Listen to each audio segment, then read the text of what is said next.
আসসালামু আলাইকুম রহমতুল্লাহি ওয়া বারাকাতুহু। তো গাইজ, আমি আজ আপনাদের স্বাগত জানাচ্ছি আমেজ এডুকেশন মিডিয়াটি নতুন এডুকেশনাল কন্টেন্টে। তো আমরা বাংলা বিষয়ের উপর বাক্য আলোচনা করলাম এবং আজ আমরা ইংরেজিতে বাক্যর ইংলিশ সেন্টেন্স আলোচনা করব। তো চলুন কথা না বাড়িয়ে শুরু করি। সেন্টেন্স একাধিক শব্দ পাশাপাশি বসে যখন তা মনের সম্পূর্ণ ভাব প্রকাশ করে তাকে সেন্টেন্স বলে। যেমন, Rubel is a student, Nur reads in class 2। Sentence 5 প্রকার।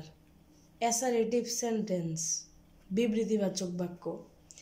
যে সেন্টেন্স দ্বারা কোনো বিবৃতি প্রকাশ পায় তাকে অ্যাসারেটিভ সেন্টেন্স বলে। যেমন, Amin is a good student, he goes to school regularly. Interrogative sentence, যে সেন্টেন্স দ্বারা কোনো প্রশ্ন করা বোঝায় তাকে ইন্টারোগেটিভ সেন্টেন্স বলে।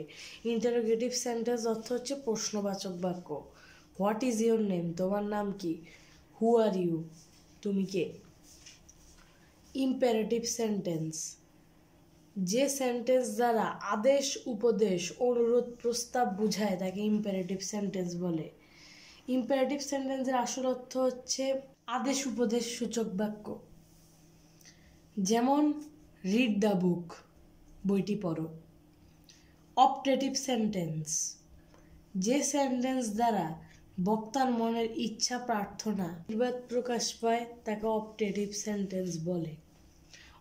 অপটেটিভ সেন্টেন্সের অর্থ হচ্ছে ইচ্ছামূলক বাক্য। যেমন, মে আল্লাহ ব্লেস ইউ। এক্সক্লেমেটরি সেন্টেন্স, বিস্ময়সূচক বাক্য।